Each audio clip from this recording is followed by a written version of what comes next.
राम।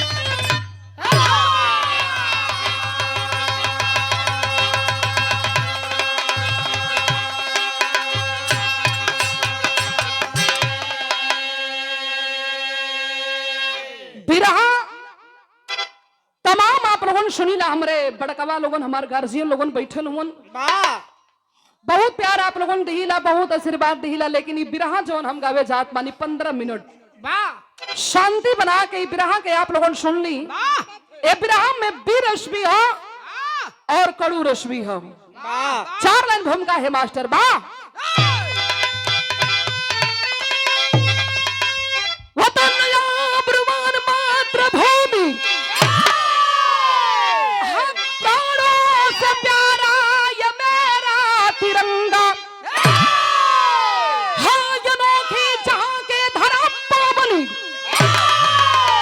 चरण धोता है जिसका हिमालय और गंगा, उसी गोद के हैं हम बहादुर, अरे करेंगे बगावत, बजा देंगे डंका, हम लिखेंगे लहू से आजादी का नारा, चला कर रहेंगे गोरे तेरी लंका।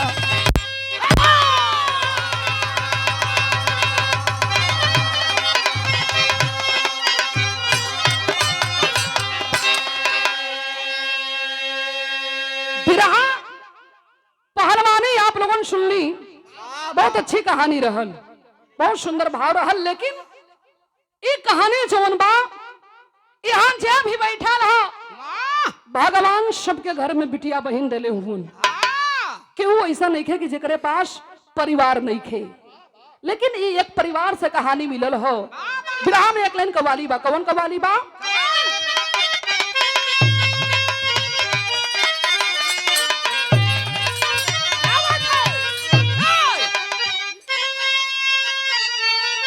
आशी कहता है माशुका से, क्या कहता है?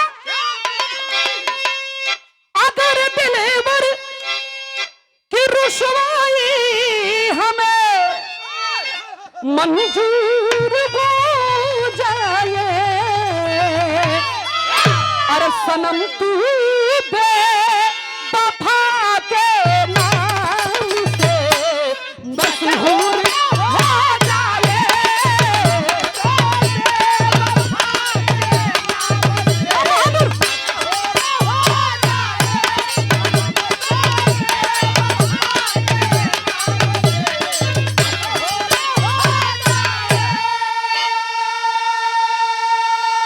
लेकिन वीर के कहल गई, जवान के कहल गई, बार ये धरती कवि के कलम, कवि जी अपने कलम से बिरहा में बारूद भरले हुन, जवानी के कहल गई, वीर के कहल गई। कहना कैसे? अरे जवानी है वही जंगी, अरे समय पर चट्टान हो जाए, अरे लगा दे आग पानी में, तूफान तूफान हो जाए।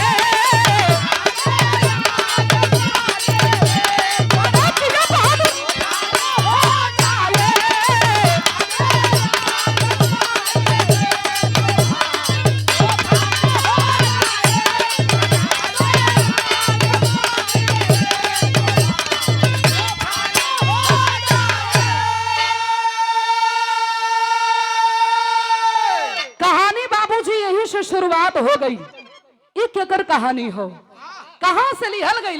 बिरहा के कसौटी पर जोहरी सर में कभी जी बात लिखत बानी कैसे?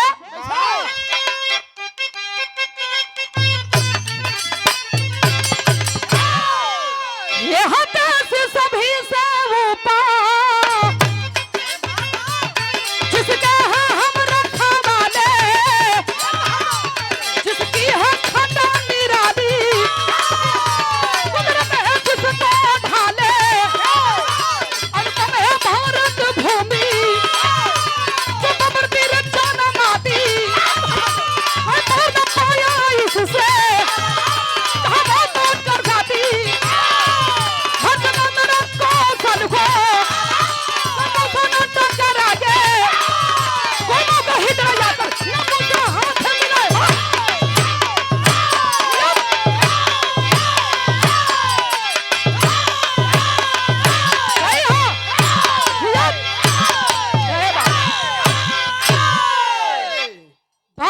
लोगन समझ ली।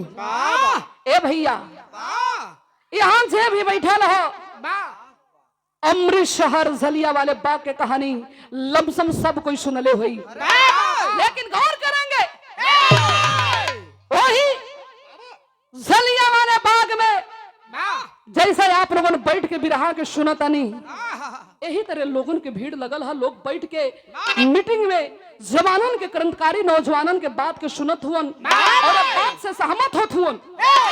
लेकिन लंदन के रहने वाला जनरल डायर और लॉर्ड कैनरी अंग्रेज को पता जब चला है कि अंग्रेज के खिलाफ साजिश रखी जा रही है, जवानों के अंदर जोश भरल जात बा, ऐलान करवा दिया जनरल डायर अंग्रेज नहीं, हिंदुस्तानियों की मानामानी नहीं चलेगी। ऐलान करवा देता है बाबूजी। पूरे अंग्रेज के सिपाही घेर लेते हैं और प्रमाण तो यही मिलता है बाबू कि वही जलिया वाले बाग में 1600 चक्र गोलियां चलवाकर हजारों हिंदुस्तानियों के मौत के घाट उतार दिया। उसी जलिया वाले बाग में पिताजी के साथ में बाबू उधम सिंह भी गई रहलन। लाश पर लाश गिरल है। भगवान सबके पल्ले बेटा देले हुन। एक बेटा के सामने ओकरे बाप के लाश छटपटात हो, प्राण निकला तो और बाप के जुबान से यह निकलत हो कि हाय लाल हाय लाल। वो बेटा के करेजा पर का बीती हो भैया। उधम सिंह के पिताजी उसी जलिया वाले बाग में तड़प तड़प के अपना दम तोड़ दिए। उधम सिंह सोच गए कि नहीं, आज से एक हमारा अलग जीवन रहेगा, जिएंगे हिंदुस्तान के खातिर, मरेंगे हिंदुस्तान के खातिर। मारे बदे जनरल डायर अंग्रेज के ऐलान कर देलन। एगो जवान भागत आइल कलश किया भैया के मारे बदे ऐलान कैले हुआ। जनरल डायर के वो तो लंदन भाग गई। अरे बाप रे बाप, बाबू उधम सिंह पागल हो गिलन। 7 समुंदर पार करके आज जब लंदन में गई हुआ तो भैल का बिरहा में कलन गीत बा मास्टर।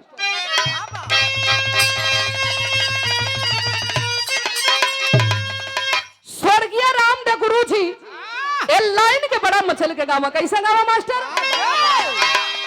अरे हाय झोलनी पवड़ानी,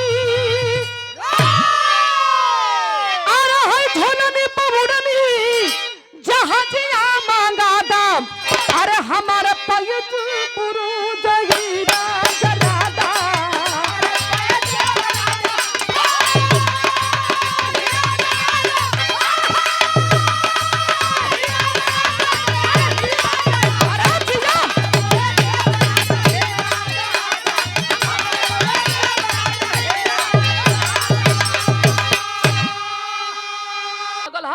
इहो 7 समुंदर पार करके लंदन में गईलन। लंदन में गईलन तो देखा क्या हुआ, क्रिस्टन हॉल में अंग्रेज के सभा रखल गई बा, स्वागत समारोह रखल गई बा।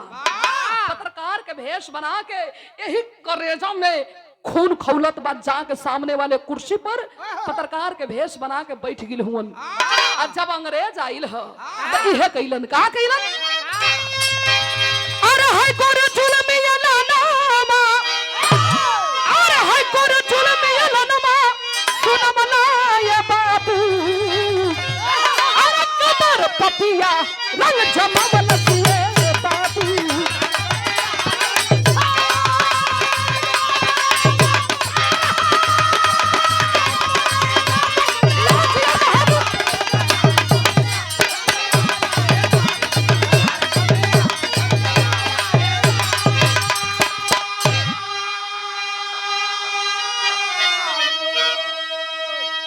और यह पुरस्कार बोला कि यही जनरल डायर अंग्रेज अमृत शहर के धरती पर जलिया वाले बाग में हमने हजारों हिंदुस्तानियों को मौत के घाट उतार दिया। अरे पट्टा पंजाबी बाबू उधम सिंह खींच लिया पिस्टल मुरेठा से, यही पगड़ी में पिस्टल छुपा के रख ले रहा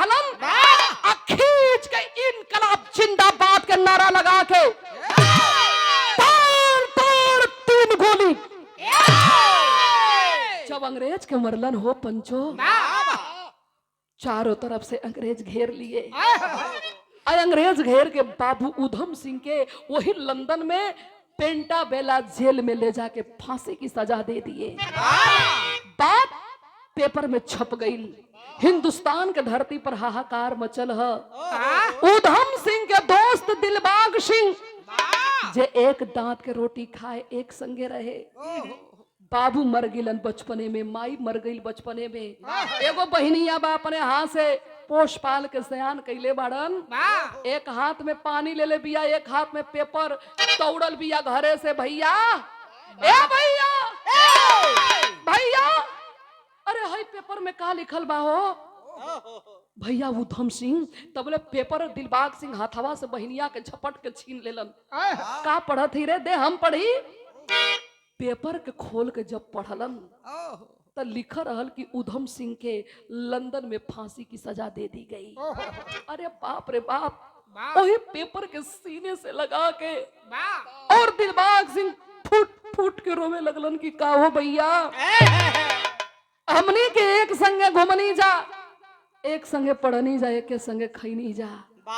कुल बात बतावत रहला भैया भैया। लेकिन लंदन गईला तो एको बार ना कहला हमसे, अकेले जाके मौत के गले लगा लेला। लेकिन एक बार भी हमरे विषय में ना सोचला हो भैया। गौर करेंगे बाबूजी। रोवत हुअन, लेकिन दिलबाग सिंह गुस्सा में लाल हो गए। भैया उधम सिंह, दोस्ती की कसम खा के कह रहा हूं, जब लौट के नरी अंग्रेज के मारब ना, जान के रोटी हम नहीं खाएंगे। लार्ड कैनरी अंग्रेज कौन था? कौन? जो जनरल डायर अंग्रेज के साथ में आई रहल, यही आपके बगल में इलाहाबाद में बदली करा के रहत रहल। भैया रोवत हुअन और रो के कैलन का बिरहा में कलन गीत बा।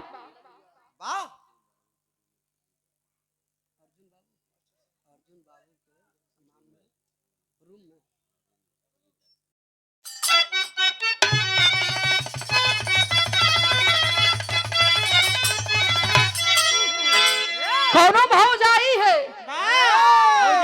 हाँ अगर मरद नहीं खे। देश में ना हो बेचारा, विदेश में बा। घरे में एगो छोट देवर बा। देवरा के जब जब भौजैया देखे, वही केवाड़ी के चौकट पर खड़ा होके लगे दहिया तोड़े। वो बड़ा संकट में पड़ जा, कहे कि सुन सियन मत तोड़, कोनो बीमारी उपटेला तो कहो सोनू से हम इलाज करवा देती। दिन रात जवन हमें डहले आई तू ठीक ना हो तो कहलस के वही तू लइका हुआ ना जनबा। यहाँ हम बतावत थे। कहलस का? कहलस करही अइया देवर जी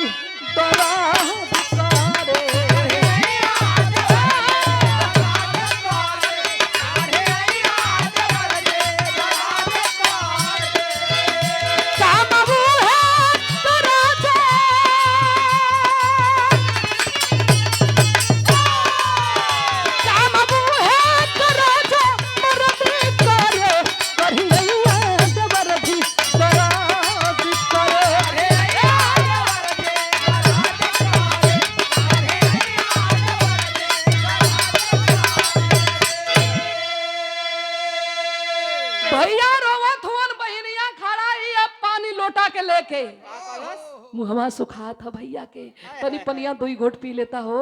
लेकिन रोवत हुअन दिलबाग सिंह। आई है कहा थुअन का? अरे आधा गुलसन में पपिया लगाई दिहला,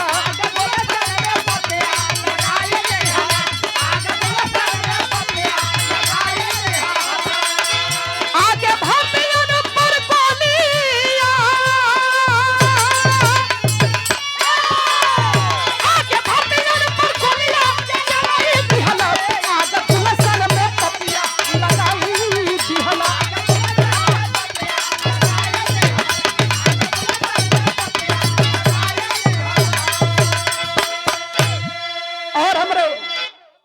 मन हुआ, लेकिन तोहरे खियावल, तोहरे पियावल, तोहरे रास्ता देखावल हम जिंदा है ये बहिन लॉर्ड कैनरी अंग्रेज के जबले करेजा फाड़ब ना हम चैन के रोटी ना खाई। लेकिन ऐ बिरहा सुनने वाले बाबू, अंग्रेजों का हुकूमत चल रहा था, देश गुलाम था, हम आप कुछ नहीं कर पाएंगे। अरे वाह लॉर्ड कैनरी अंग्रेज बोला कि अरे कोई मुझे मारने के लिए ऐलान किया है क्या? एक बोला हिंदुस्तान के वो गद्दार था, बोला कि हाँ सर, बोला कि ठीक है, पेपर में ऐलान करवा दिया। अंग्रेज बोला कि जो दिलबाग सिंह को पकड़वाएगा मुंह मांगा इनाम दिया जाएगा। बाबा चप्पा चप्पा अंग्रेज घेर लेलन, एक एक मिनट दिलबाग सिंह के जान के ऊपर भारी पड़े लगल।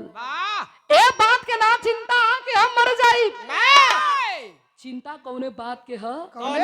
माई मरत रहल, माई अंतिम सांस लेत रहल, तो माई कहले रहल कि सुना ए दिलबाग सिंह, ई तोहार बहिन ना, ई तोहार बेटी है, हमसे वचन दा कि हमारे मर गिला के बाद में हमारे बिटिया के कन्यादान तो ही करबा। वही बिटिया के कन्यादान करे बदे माई से वचन दे देले रहलन। अपने हाथ से पोष पाल के पढ़ा लिखा के बहिन के सयान कैलन। वही बिमला बहिनिया के भैया शादी के दिन रख देले हुवन। 3 दिन बाद दुआरी पर बारात आवे वाली बात सोचत हुवन कि बहिन के कन्यादान करे से पहले पकड़ जा तो हम माई के कहा जवाब दे। हमरे माई के आत्मा के शांति ना मिली। राती के 11 बजे था, बिमला के बलवलन कलन की यहाँ आबा, आके भैया के लगे खड़ा हो गई, बोला भैया भैया बीच में हल्ला ना हो, बाबू थोड़ा शांति रहे। आके भैया के लगे खड़ा भइल, आंख में आंसू भा, भाई फफक के दिलबाग सिंह कलन की ए बिमला रोई है मत, हम जात है।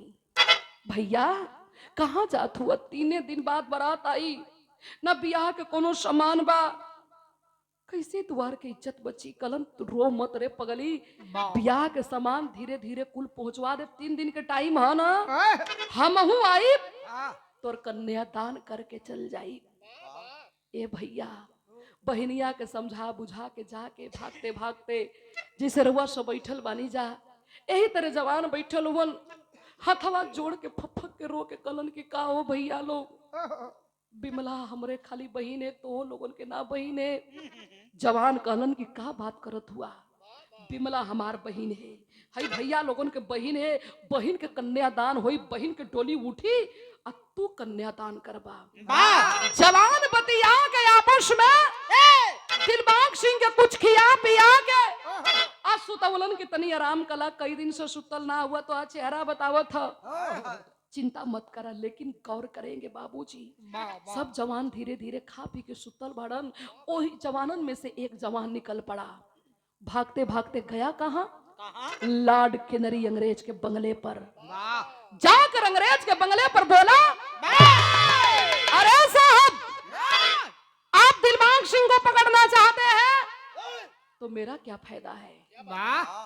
निकाल के रुपया के बंडल फेंक दिया, बोला कि सुन, अगर मेरा काम हो जाएगा तो तुझे इतना पैसा देंगे, इतना पैसा देंगे कि जिंदगी भर खाते रह जाओगे, पैसा कम नहीं पड़ेगा। चंद रुपया पर अपना ईमान बेच दिया, कर दिया हिंदुस्तान के साथ में गद्दारी। आके अंग्रेज चारों तरफ से घेर लेते हैं और अंग्रेज ऐलान कर दिया, हवा में फायरिंग शुरू कर दिया। बोला कि इसमें से दिलबाग सिंह कौन है, अपने आप के हमारे हवाले कर दे, ना तो इसमें से कोई भी नहीं बच पाएगा। दिलबाग सिंह हाथ ऊपर कर लिए कि सुन, तेरा दुश्मनी मुझसे है ना, तू मुझे मारना चाहता है, लेकिन मेरे भाइयों के ऊपर एक भी गोली मत चलाना। सामने जब दिलबाग सिंह गईलन, हाथ में हथकड़ी, पांव में बेड़ी डाल के पकड़ के यही बबरी खींचत घिसेरत ठिठिरत जब जेल में ले जाके बंद कैला से अंग्रेज, तब दिलबाग सिंह यही करेजा पर हाथ रख के कहलन कि बिमला माफ कर दिए हमके, माफ कर दिए रे बहन, ना हम तोरे ब्याह में शामिल हो पाई, ना तोरे विदाई में, ना तोर कन्यादान अब कर पाई। जीव ना मानल, अंग्रेज के बुला के कहते हैं कि साहब तेरे पास भी कलेजा है, तेरे भी सीने में दिल है। एक लौती टुअरी हमार बहन बिया, कल ओकर बारात आई, हम अपने बहन के कन्यादान करके अपने आप के तोरे हवाले कर दे, लेकिन मुझे एक रात के लिए छोड़ दिया जाए। अंग्रेज नहीं माना, उठाया घोड़ा के कोड़ा, तरताड़ तरताड़ लगल मारे। जेल में भैया बेहोश पड़ल हुअन। घरवा बहनिया दिन गिनत बिया, आज 2 दिन बीत गई, आजे के रतिया बीती, कल हमा बारात आ जाई। न कोनो सामान बा, न कोनो इंतजाम बा, न कोनो व्यवस्था बा। हे प्रभु, हम कौन गलती कैले रहनी? कौन ऐसा गलती कैनी कि बचपने में हमसे हमार बाबू माई छीन लेला? एगो भाई रहलन, उनहू के पता नहीं खे चलत।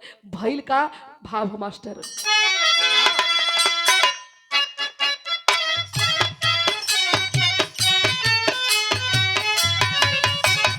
यही कहती है बाबू, हर बहन भी महला के रहली सगैया, बाबू रहली सगैया हो, सजल बात मारवा दुआर,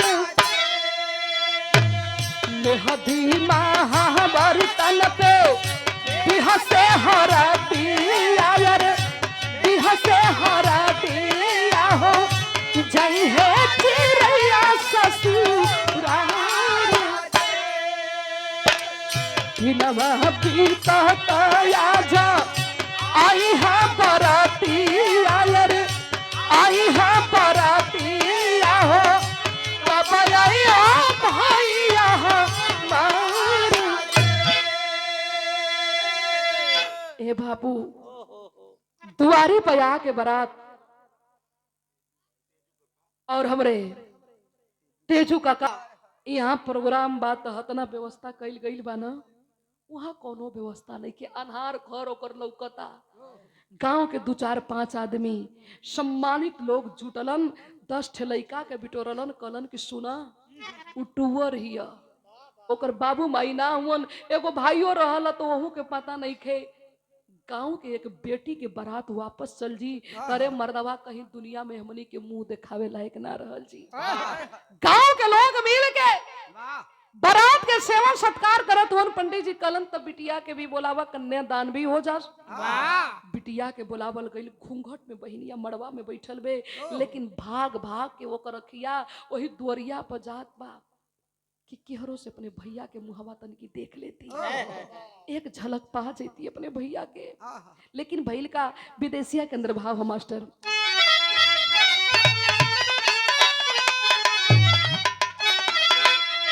अरे भिनमा पिताता जाबा, अरे भाईली कुछ रतिया आ दुआरे पयाइल बहू बिमला के परती, होते सवेरे को मन भैया मुरबी दाई करिए, आजो बहन बिमला अपने वही भैया के सूरती।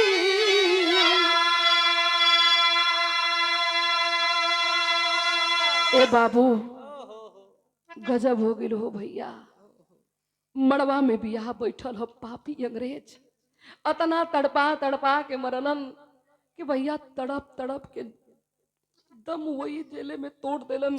फटही चादर में लसिया लपेट के अगनवा में बिया बैठल ह, दुअरिया पर लसिया अंग्रेजवा रख के भाग चललन। गौवा के लोग हाय हाय कैले बा। ए भैया पहले का होई, डोली उठी कि ओकरे भाई की अर्थी उठी। कुछ लोग कहला अरे मर्दवा चुप रहा, बियावा हो जाएगा, लड़किया के विदाई कर दा, बाद में उसे बता जाई। लेकिन लोगन के खलबले से बिमला के आभास हो गई कि हमार भैया आइल है। लेकिन शर्म के मारे ना आवत होन, बड़ा वादा कैले रहलन कि तोरे बियाह में बड़ा धूमधाम से तो के गुड़िया जैसन अपने हाथ से सजाई। कला से पंडित जी भैया हमार आइल हुन, हमार दिल कहत ह हम भैया आइल हुन लाजन नहीं खन आवत हम लिया के आवत हई 2 मिनट हम बियाहवा रोक देता। भिड़िया के चीरत लोगन के ढकेलत जब दुअरिया पर गईल तो भीड़ देखतिया एगो चद्दर फटही ओढ़ा के भैया हमार सुतावल हुवन। गौवा वालन के लगल बोले का हो खड़ा होके तमाशा देखत हुआ लोगन शर्म ना लगत है। हमार भाई 3-4 दिन से खैले ना सुतल ना नींद में रहल वन तही जमीनिया पर धुरिया में ले आके लोग सुता देला। ए चचा चरपाई मंगवैता हो हमरे भैया के चरपैया पर सुता देता। मुड़ी नीचे कर लेलन सब गांव वाले मुड़ी नीचे करके फफक फफक के रोबत हुवन कि का ऐसे कहल जा कैसे कि समझावल जा। पकड़ के कलैया खींचे लगल के सुना 3 दिन जगला तो 2 घंटा बदे और उठ के बैठा कन्यादान करा सिंदूर पड़े वाला है। अब तो हम जात ही अब जात ही अब ना तो के बोलब ना तो के टोकब की टाइम से घरे आके खाली हल करा हम जात ही। अब कलैया पकड़ के खींचे लगल 5 मिनट बीतल जब बॉडी से आवाज नहीं आई बाबू तो शरीरिया पर से चदरिया खींच देलस। शरीरिया के पूरा चाम होस्ताइल बा मुहवा दागल बा।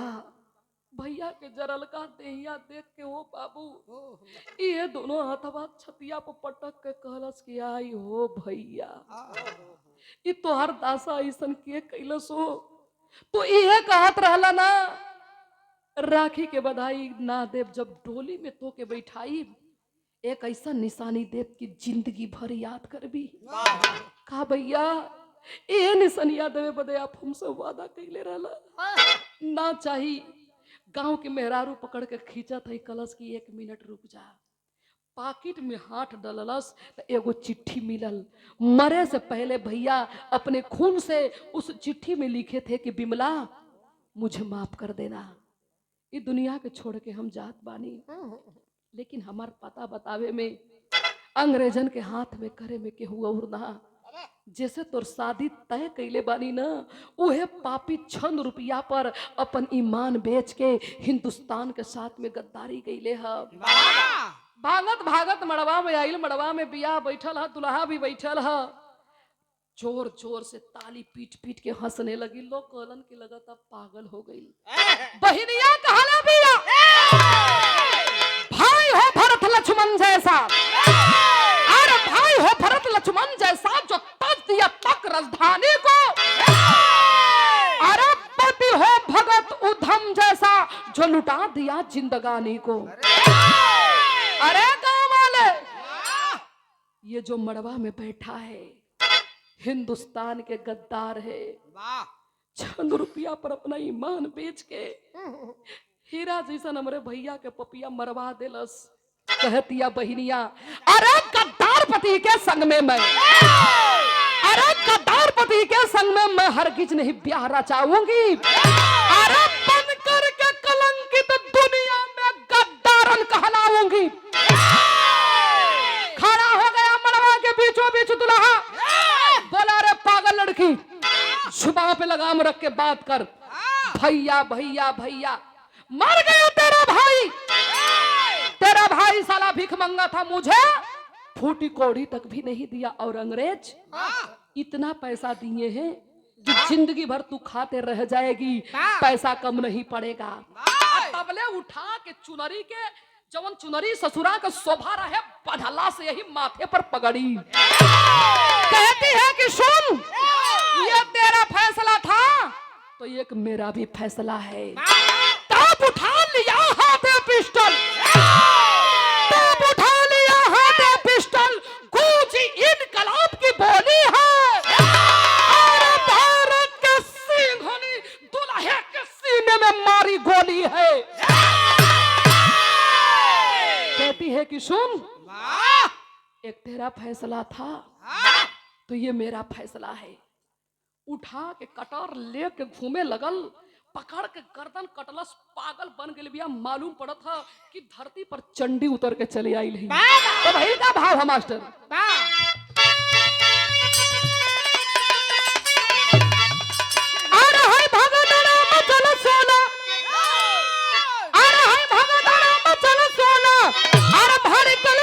बाबू अरे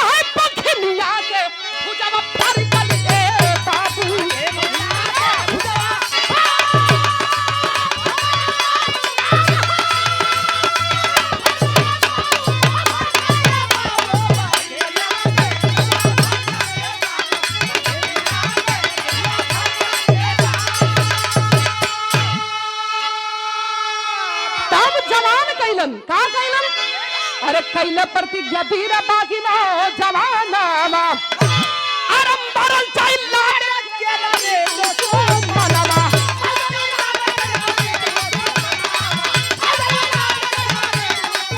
अरे सुन के छाती गोरमन सुन के छाती गोरमन के धड़कन ये बाबू बाजिया के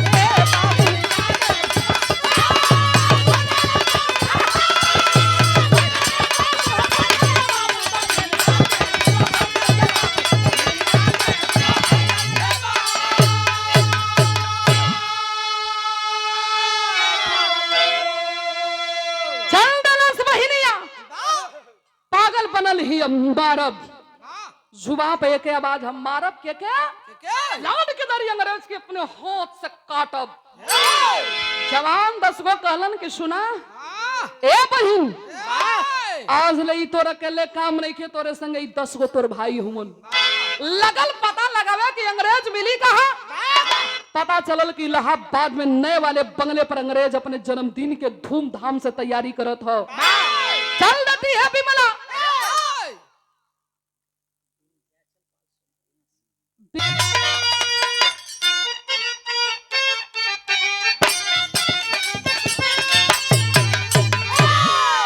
एक इतिया के हमरा गुरु लोगन गावा कैसा गावा मास्टर तारी उमर कमरला चकनिया तारी उमर कमरला चकनिया दरिया खींचे निहुर के पानिया दरी के झूले झूलनिया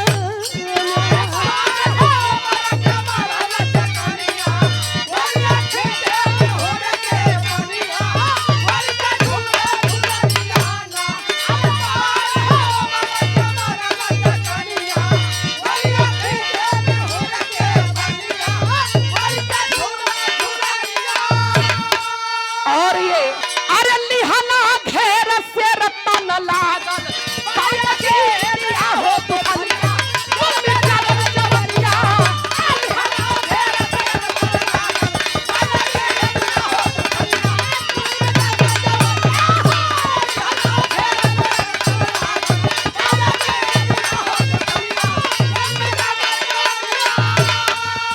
दिया हो तो अलिया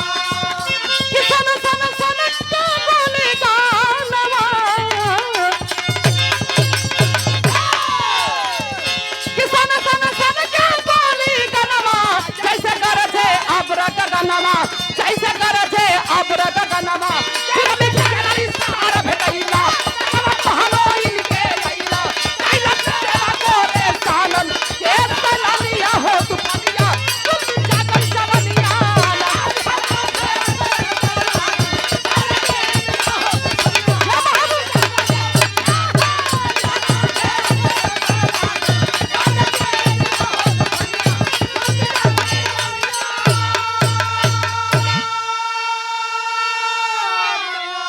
फिर हमार 5 मिनट और है जाके अंग्रेज के मकान पर बमबारी कर दी है बहाना कुछ अंग्रेज मारल गईलन 13 अंग्रेज गोरे पापिन के लेके पकड़ के क्रांतिकारी नौजवानन के खेमा में चल देले है पूरे हिंदुस्तान के कोने कोने से आवाज आवे लगल कि धान हो बिमला भगवान अगर बेटी बहन केहू के दांत ऐसन दा तो भइल का टेरी के दरभाव है मास्टर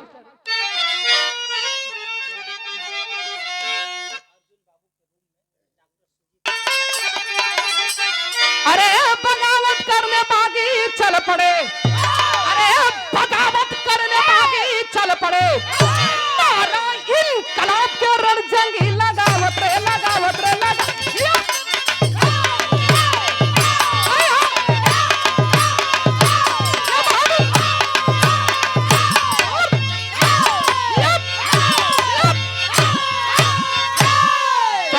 बहादुर हुआ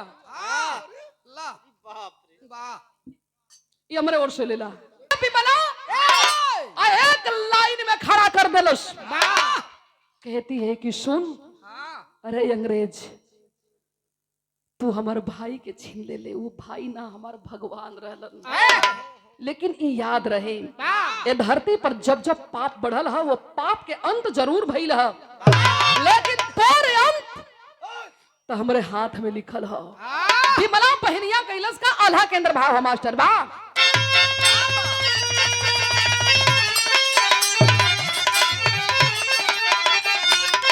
अरे कई दिन हो पापिया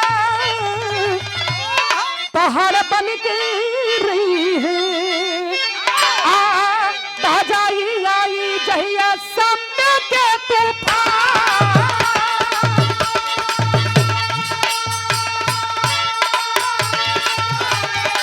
पपियन के पाप के विनाश होई जई,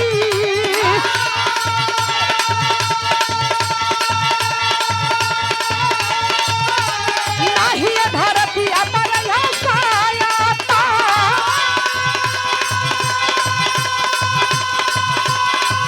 अरे रावण दुर्योधन सकामी दुष्मा,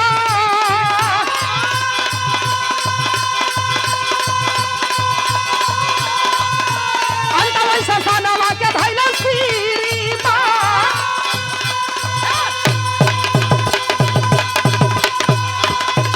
अरे धाय धाय गोलियां चला दे होला,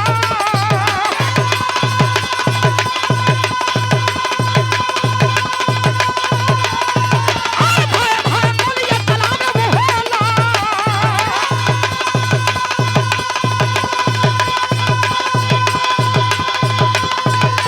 तेरनी बघनिया पूरा सैनिया रे,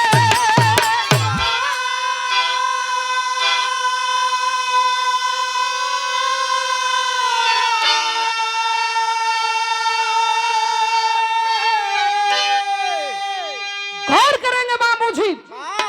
विमला वही तेरा अंग्रेज गोरे पापिन के एक लाइन में खड़ा करती है और हाथ में उठा के बंदूक तेरा अंग्रेज गोरे पापिन पे चलाती है, और गोरे गोरे चेहरा में काला करिखा पुतवा के बाजार के हर चौराहे पर एक एक लाश टंगवा देती है। लाश के ऊपर लिखवाती है अंग्रेजी शासन मुर्दाबाद, भारत की क्रांति जिंदाबाद। ए भैया तब बिरहा के निचोड़ में लिखेगा पड़ल कहा नाम बा कैसे।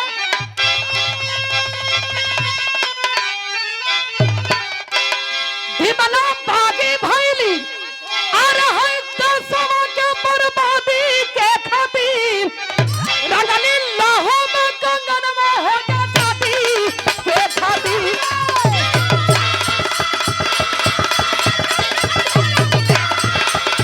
ये बहादुर जिया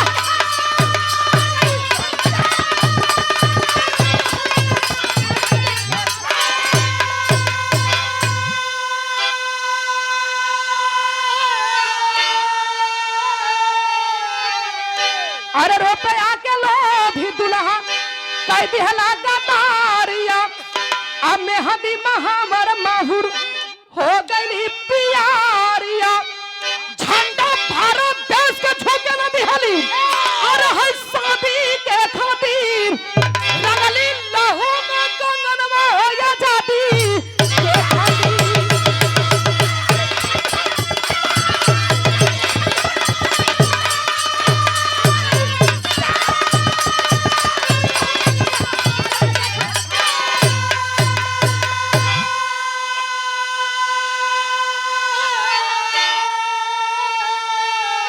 और इस कार्यक्रम की कहानी गाना बजाना ये सुनल कवन ये थोड़ो नहीं खेना कि खाली मनोरंजन की चीज हम कलाकार मंच के माध्यम से देते हैं, नहीं।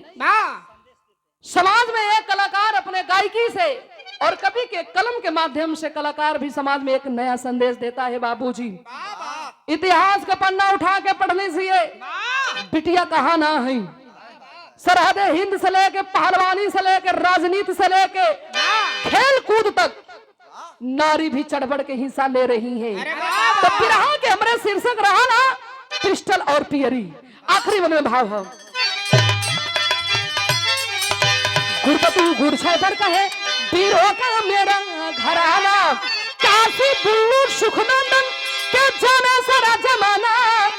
अरे बगावत करने भागी चल पड़े, रथ